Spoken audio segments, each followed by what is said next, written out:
السلام علیکم۔ آج ہم بات کریں گے کیسے پتھر ہے کہ جس کو نبی کریم صلی اللہ علیہ وسلم نے چوما، صحابہ نے عزت دی اور جو جنت سے زمین پر اتارا گیا۔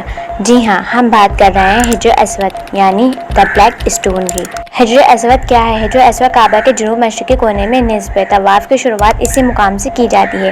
یہ سیاہ رنگ کا پتھر ہے جو ایک چاندنی کے حلقے میں جڑا ہوا ہے۔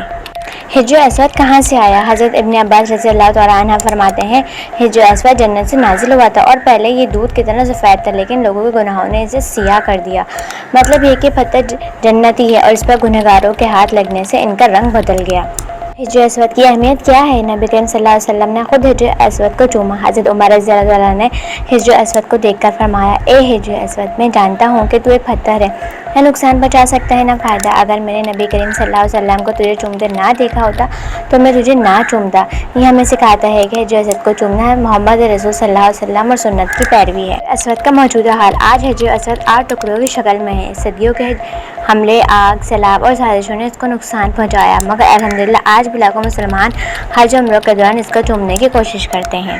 حجر اسود اور آخرت۔ نبی کریم صلی اللہ علیہ وسلم نے فرمایا، قیامت کے دن حجر اسود کو زبان اور آنکھ دی جائے گی اور یہ ان لوگوں کے حق میں گواہی دے گا جنہوں نے ایمان اور اخلاق سے اسے چھوا۔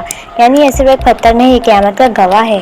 عقیدے کی حقیقت۔ ہم حجر اسود کو نہ خدا مانتے ہیں نہ مقدس معبود، بلکہ یادگار سنت اور عبادت کی علامت ہے۔